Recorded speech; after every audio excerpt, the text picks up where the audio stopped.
Good evening.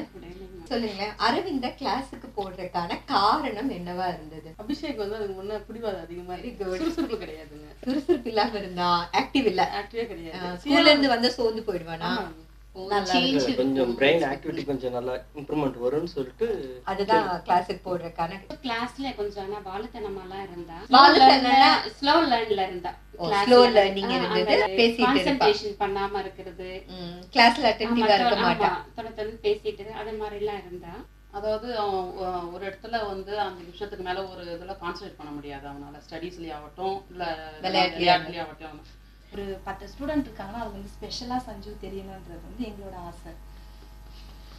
Wow, இது பேரண்ட்ஸுக்கான ஒரு இது ஏன்னு கேட்டீங்கன்னா 10 ஸ்டூடெண்ட் இருந்தா என் குழந்தை அதுல வந்து தனித்துவம் மிக்கவனா தெரியணும் அப்படிங்கிற ஒரு நீடு தான் அந்த அவங்க சொல்லியிருக்காங்க. அப்புறம் இங்க வந்ததுக்கு அப்புறம் ஸ்டடீஸ்லயும் கொஞ்சம் நல்லா முன்னேற்றம் நல்லா தெரியுது. போட்டு எவ்வளவு நாளுக்கு அப்புறம் உங்களுக்கு மாற்றம் தெரிஞ்சது? 1 வீக் 2 வீக்ஸ்லயே வந்து எனக்கு வந்து ஃபர்ஸ்ட் லெவல் முடிச்ச உடனே தான் அந்த ஒரு 3 மந்த்க்கு அப்புறம் தான் அதை சொல்லிட்டு இருந்தாங்க. 3 months, அது கிட்டத்தட்ட ஒரு 3 months ஆச்சு. 3 months ஆச்சு. ஓகே, முதல் முறையா நீங்க பார்த்த மாற்றம் என்ன? அதுக்கு முன்ன வந்து தானா புக் எடுத்து படிக்கிறது அதெல்லாம் கிடையாது. தானா புக் எடுத்தெல்லாம் படிக்க மாட்டேன். அப்படி முதல்ல புக் எடுத்து நல்லா படிக்க ஆரம்பிக்கிறான். சீக்கிரமா கிராஸ் பண்ணிட்டான். ரீடிங் பண்ணும்போது அந்த क्वेश्चंस எல்லாம் மெமரி பண்ணும்போது குயிக்கா பண்ண ஆரம்பிச்சிட்டான். ஃபர்ஸ்ட் வந்து அவன் வந்து அவனே வந்து வாண்டடா வந்து இப்போ வந்து ஜாஸ்தி வந்து எதுவும் பேச மாட்டான். ஜாஸ்தி பேசுவான். அவனே வந்து ஏதோ பேசினா வந்து மத்தவங்க தப்பா நினைப்பாங்களோ அப்படின்ற ஒரு ஃபியர், ஒரு பயம் இருக்கும் அவனுக்குள்ள. அந்த பயம் இப்ப கிடையாது. எதை திங்க் பண்றானோ அதை சொல்லிடுவான். அவன் தைரியமா இருக்கான். நிறைய டெக்னிக்கல் லெவல்ல வந்து நல்லா நிறைய இம்ப்ரூவ் தெரியுது எனக்கு.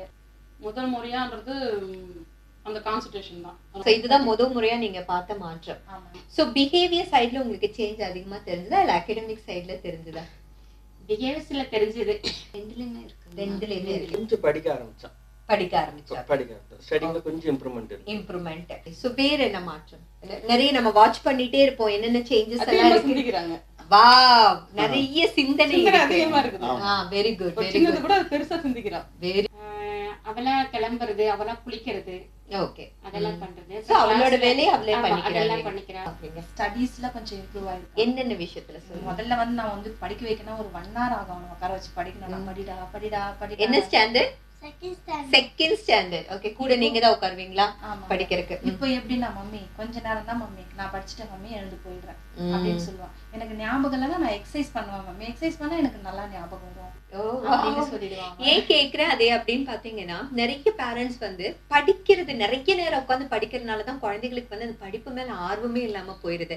சோ கொஞ்ச நேரமா படிக்கணும். படிக்கிற விஷயங்கள் அத்தனையும் வந்து மெமரியில இருக்கணும். எப்ப கேட்டாலும் திருப்பி படிக்காம அது வந்து எழுத முடியணும். அதுதான் ஒரு சக்சஸ்ஃபுல் பேட்டர்னா இருக்க முடியும். சோ குழந்தைங்க வந்து நிறைய நேரம் உட்காந்து படிக்க வேண்டாங்கிறதா வந்து திரும்ப நான் பல பேரண்ட்ஸ் மூலமா நான் விட்னஸ் பண்ண வச்சிட்டு இருக்கேன். ஓகே, இல்ல அவங்க சொன்னது ஸ்டடீஸ்ல ஒரு வித்தியாசம் தெரிஞ்சது.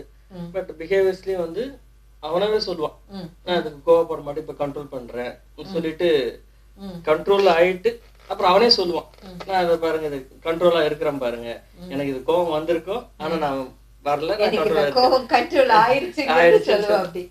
ஓகே, சோ அகாடமிக் மத்தவங்க கிட்ட பேசும்போது கூட அந்த ரெஸ்பெக்ட்டோட பேசுறது, வீட்ல வாழத்தன பண்ணாலும் மத்தவங்க கிட்ட ரெஸ்பெக்ட்டா பேசுறது. ஓகே, இதெல்லாம் டிஆர்னால தான் நடந்தது நம்புறீங்களா? இல்ல, அது ஒரு இம்ப்ரூவ் தெரியுது எனக்கு. உண்மையா தெரியுதா? இல்ல, இம்ப்ரூவ் கொஞ்சம் தெரியுது எனக்கு. இப்ப எழுதுறதும் சரி, வேகமா எழுதிட்டு மம்மி நான் முடிச்சிட்டேன் அப்படின்ட்டு போயிடுவான் அவன். மத்தபடி நல்லா இருக்கு, ஹாப்பியா இருக்கு. டியாவோட கிளாஸ்ல இருக்கான். இப்போ அவனுக்கே வந்து அவனே நம்ம ஸ்பெஷல் அப்படின்னு அவனுக்கே மனசுல தோணுது. மம்மி என்ன கிளாஸ்ல சொல்றாங்க மம்மி இது செஞ்சு காட்டு அது செஞ்சு காட்டு. நம்ம புரிஞ்சுக்கிறதுனால முதல்லலாம் புரிஞ்சுக்காம விளையாட்டுத்தனமா இருப்பான். இப்ப கொஞ்சம் ஓரளவு கொஞ்சம் மெச்சூர்டா அந்த மாதிரி தெரியுது. ஹேண்ட் ரைட்டிங் இப்போ முந்திக்கு எவ்வளவு தேவலாம். மேம் சொன்னாங்க ஹேண்ட் ரைட்டிங் கூட நல்லா வரும் மேம், இங்க பண்ணி பண்ற சொன்னாங்க. நான் நம்பல ஃபர்ஸ்ட், இது எப்படி வெறும் எக்ஸசைஸ் தான் பண்றோம், இது எப்படி ஹேண்ட் ரைட்டிங் எப்படி நல்லா வரும் சொல்றாங்கன்னு சொல்லிட்டு அப்புறம் பரவாயில்ல, இப்ப ஹேண்ட் ரைட்டிங் ரொம்ப இம்ப்ரூவ்மெண்ட் ஆயிருக்கு. சோ நீங்க சொல்லுங்களேன், நம்ம சமுதாயத்துல இந்த மாதிரியான வகுப்புகளோட தேவை என்ன? கண்டிப்பா தேவைங்க மேம். இப்போ வந்து எப்பயுமே படிச்சுக்கிட்டே இருக்க கூடாது. படிச்சுக்கிட்டே இருந்தா பசங்களோட மைண்டே வந்து வேறவா மாறிடும். ஜஸ்ட் ஒரு 1 hour படிக்கிறத ஒரு 1/2 hour கம்மி பண்ணிக்கணும். 1/2 hour படிச்சுட்டு நீ போய் விளையாடலாம் ஜாலியா. அவங்க இந்த வயசுல என்ஜாய் பண்ணாம வேற எப்ப என்ஜாய் பண்ண போறாங்க? இப்ப பார்த்தால படின்னு சொல்றதுக்கு இப்ப இந்த கான்சென்ட்ரேட் லெவல் ஏறிச்சுன்னா கொஞ்ச நேரம் படிக்க போறாங்க, அப்புறம் அவங்க போய் விளையாட போறாங்க. வெரி குட் அனலைசேஷன் பேரண்ட்ஸ் சைடுல இருந்து.